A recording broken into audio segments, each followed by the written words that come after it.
I want to wish everyone a happy Mamba Day. Today's August 24th, 824. Two numbers Kobe wore throughout his career, one for first 10 years, the other for the second 10 years. Two amazing halves of an amazing career that on their own would have been Hall of Fame and legendary worthy, and you put them together. You're talking about, somebody that you got to have in the conversation for top five, in my opinion. A lot of people have tried to push him back and not even put him in the top 10, which is just crazy. Anybody who doesn't have Kobe in their top 10, that's your opinion, but, I automatically don't take you seriously when it comes to basketball stuff. And maybe that's arrogant on my part, but that's just the way I see it. I had a chance to, I like watching Jason Whitlock's show, but he clearly never really liked Kobe. And he's trying to say, okay, why the sudden change? He has Scap on his show. For those who don't watch Scap Attack's channel, he does an amazing job of putting it into perspective better than I can. I'd recommend checking out his channel, Scap Attack. And he's on there, and to me the other day he gave some just great answers to Jason Whitlock grilling him about, what about some of these issues and why is Kobe suddenly top five again after his tragic passing? And to me, Scap gave him some amazing answers, some good answers, some well thought out and logically sound answers, while Whitlock, who I like, just kind of laughed it off, which to me I didn't care for that.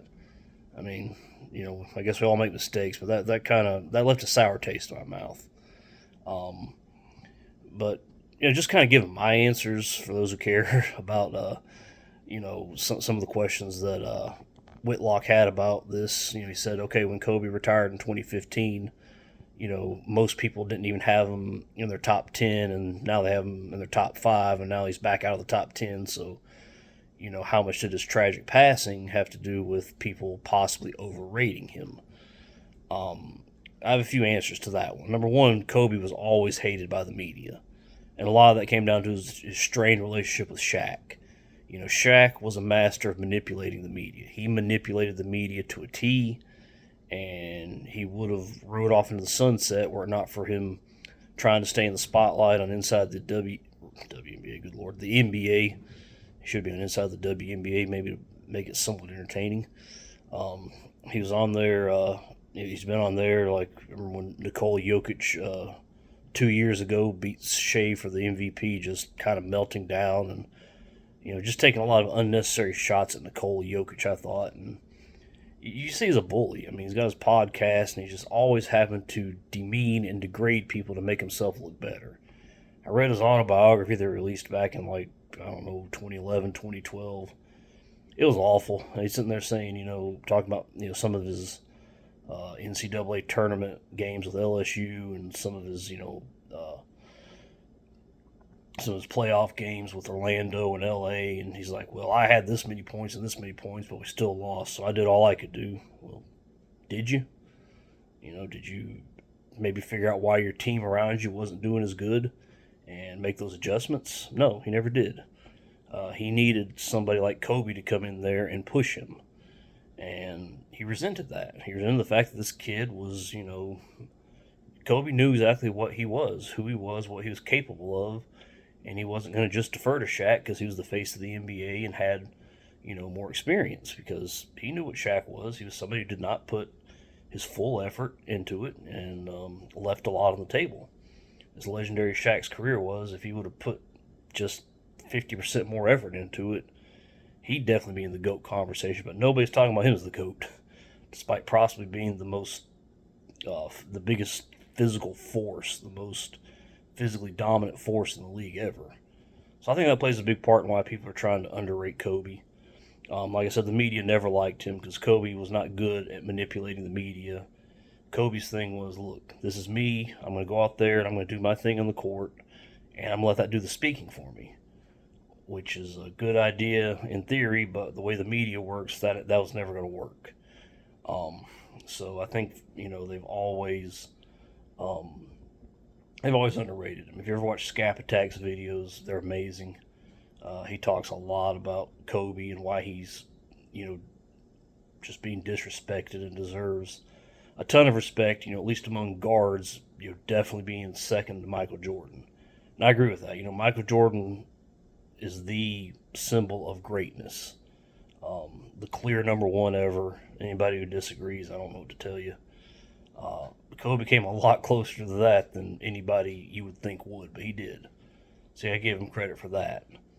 But looking back at myself, I fell for a lot of that because I was 12 in 1996 when my Hornets drafted him, knowing they were going to trade him for Vlade. Which I'm not here to shit on Vlade, but we should have kept Kobe and built a team around him the way the Bulls did to Michael.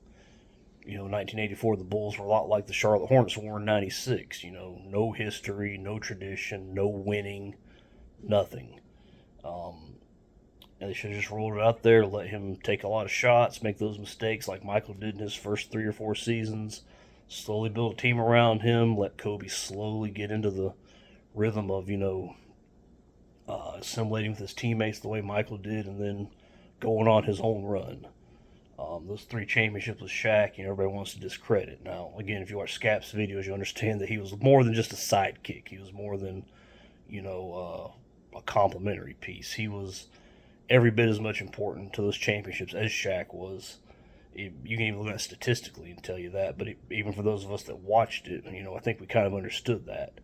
And we resented Kobe for that. And that's the problem. For me, I was very young, a teenager into my 20s from 97 to 04. And, first of all, he was the next Jordan, which I resented because I was always been a huge Jordan supporter because, when he won his first championship, I was 7. And, of course, it's just like everything I dreamed of. If I could fly like him, that'd be amazing. And plus, he went to North Carolina, my favorite college.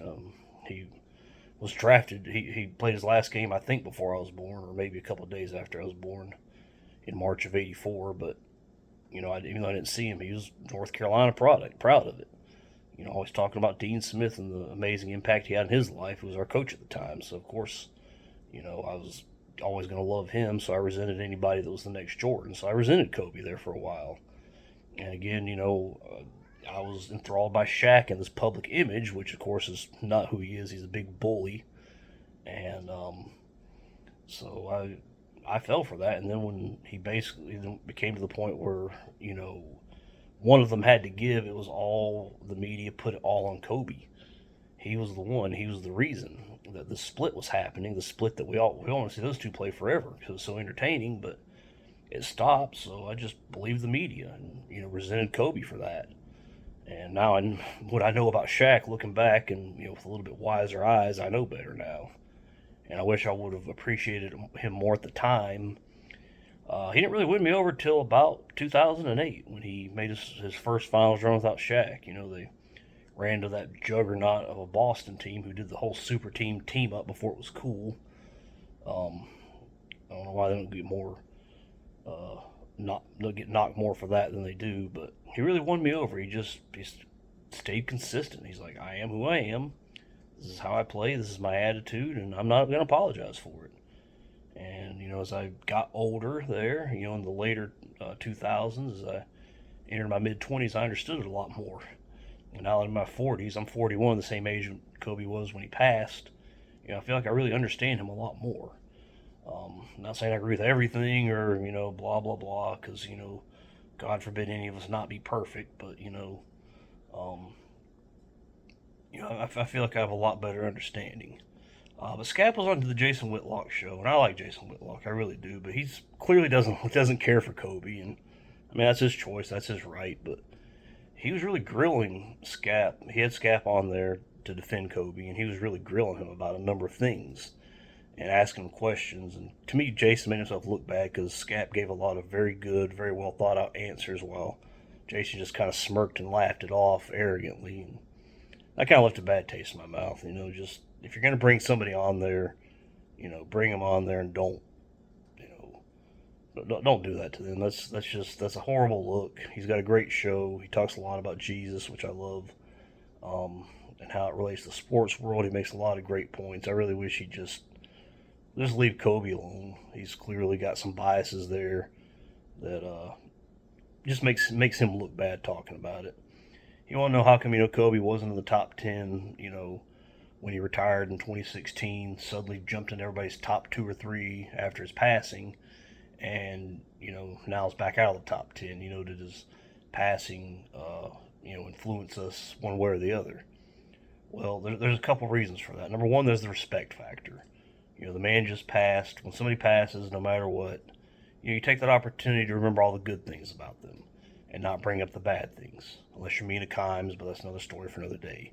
Um, so that happened. People are going to say, yeah, he did this good. And I think they probably kind of realized, wow, he did a lot of stuff good. And two, I don't think the media was ready for just the tremendous amount of outpouring of, sympathy and sadness. And, people, we understood we lost a living legend, at a very young age, same age as me right now, and just too young. And, it's just a very cruel death, too. He died with his daughter. And, you know, I know they're in heaven having a lot more fun than any of us are right now, but I mean, if you would have told Kobe in his life, because that's all we can really know and relate to is his earthly presence. If you would have told him, you're going to die tragically, but, your daughter's going to be with you, he would have been beside himself. He would have not been happy. So there's just such a cruelness to the way we lost him. And so I think there was that part of it. And plus, I also think um, after he passed, it was only about a month after that COVID happened and all the craziness of 2020 and the social justice stuff, and it just all got that kind of got pushed to the side. So much crazy stuff happened that year that by the time it was over, by the time 2020 was over, and really by the time the summer of 2021 happened, we started finally returning to normalcy. It had been kind of buried. That was like 20 big issues prior, and which says more about us than it does about Kobe for sure. But and then plus the ongoing agenda to push LeBron James, they had to push Kobe aside to try to elevate LeBron. They've been trying to push Michael Jordan aside, and they absolutely had to push Kobe aside. And with a media that just never liked him to start with, one of the questions Jason Whitlock asked Scap was, okay, how come he only won one MVP? Well, my first answer to that is, well, in '06 and '07, when he absolutely deserved it, a couple foreigners took it from him. Uh, I mean, I know their teams had good records, but they also had very good teams around them.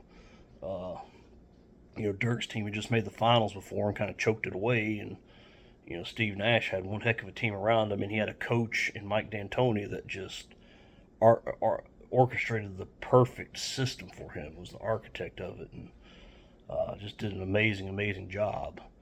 But I mean, when you're scoring 35 points a night in a league where league average scoring is like 93 to 95, I mean, over a third of the average scoring for a night you're doing on your own. I mean, if that's not your MVP, I don't know what is. But the media never liked him. He had like 11 top 5 finishes, which something Scat points out a lot, and only won once. Everybody else with at least 10 top 5 MVP finishes has at least 4. So the media, like I said, the media never liked him because he never apologized for who he was. He never made any effort to try to turn himself into a more palatable version for them, and they resented that. And I think deep down they still resent that. And they're all about pushing LeBron now, and now we're sick of him, but they don't want to revisit a lot of the stuff they've done and bring Kobe's name back into it. So at the end of the day, Kobe inspired a lot of people, and you can't argue that. You can make all the arbitrary lists you want. When you're talking about the list of athletes in the last 30 or 40 years that inspired a lot of us, gave us something to dream about, and just had us sit in front of our TV and watch them do their thing on the court, on the field, or whatever. Kobe inspired a lot of people, and that can't be argued. There's no argument or debate there. It can't be quantified, but a lot of these people they're putting in front of him, not so much. So, I miss Kobe. He's going to do some great things in the latter part of his life. I enjoyed his career. I enjoyed getting to watch him, even if I am salty as a Hornets fan a little bit. But, I wish I would have not fallen into some of those traps that a lot of people have fallen into disliking him there for a while. But it happened, and, I sit here now and say I was wrong.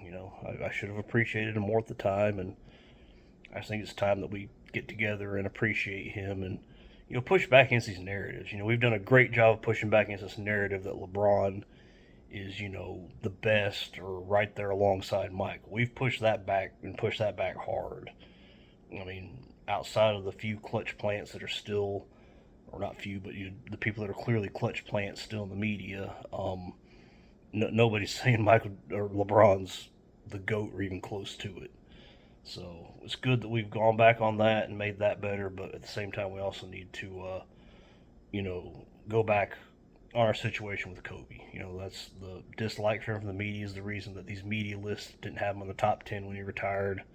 I'm sure a lot of them are just glad to see him go so they could focus on LeBron and Steph and KD and all these players that have just fallen short. They've done an amazing job, but they've just not done what Kobe did on the court or inspiring people off of it, entertaining people with their play.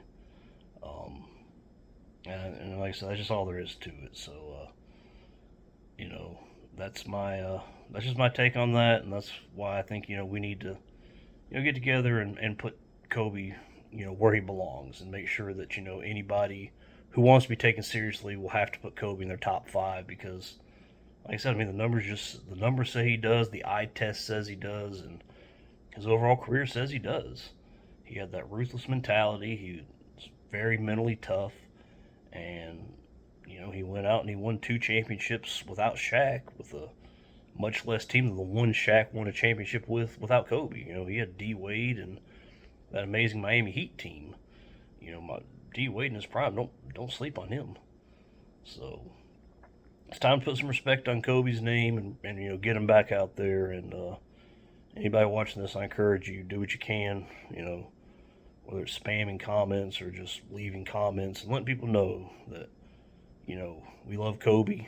We love what he did on the court, and irregardless of his tragic passing, whether that happened or not, we're not going to be satisfied with people just knocking him and saying he's not even top 10. So that's so happy Bomb Day to everybody. Thank you, Kobe, for the amazing memories. God bless you. Prayers always to your family. Think about his wife who lost a child and her husband on the same day at the same time.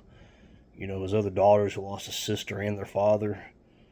It's just tragic, and hope they're doing well. I pray the Lord blesses them with some peace and as much as they can. I know it's never going to not hurt. I know there's never going to be a true closure on that, but I hope He can bless them with as much as possible. So thank you guys, and like I said, God bless the Bryant family.